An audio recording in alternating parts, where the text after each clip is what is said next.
uMashazi kanye nomphathi wezabasebenzi omisiwe uLinda Xasheka, inhloko yezomthetho u-Advocate Kemi Behari kanye nephini lenhloko yamaphoyisa omkhandlu i-EMPD omisiwe uJulius Mkhwanazi baboshwa yi-IPID ngoNtulikazi. Basolwa ngokuzama ukugwema ukuba uMkhwanazi aqondiswe izigwegwe. Icala lihlehliselwe umvumvu. Kuyo le nkantolo uphinde wavela okwesibili uJulius Mkhwanazi ehambisana noVusumuzi Kurt Matlala kanye nomphathi wezimoto ze-EMPD uChris Steyn lezibani eziluhlaza ngamafishane ama-blue lights ezimotweni zikaMatlala.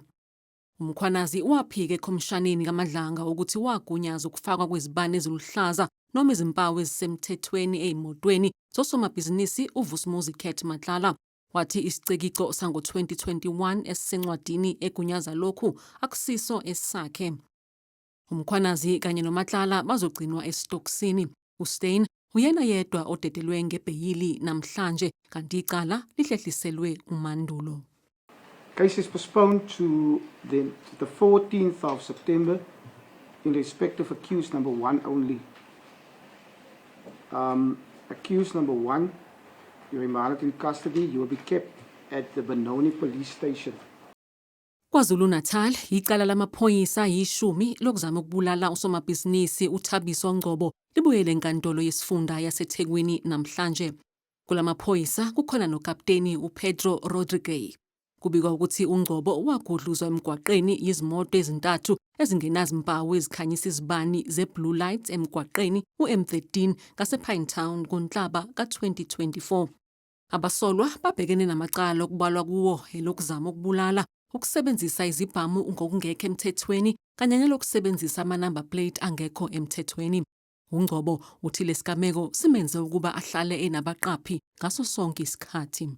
I think this is what I've come to accept as my life up until we get some traction on this case and we find a way forward. I definitely will be traveling with security for the foreseeable future.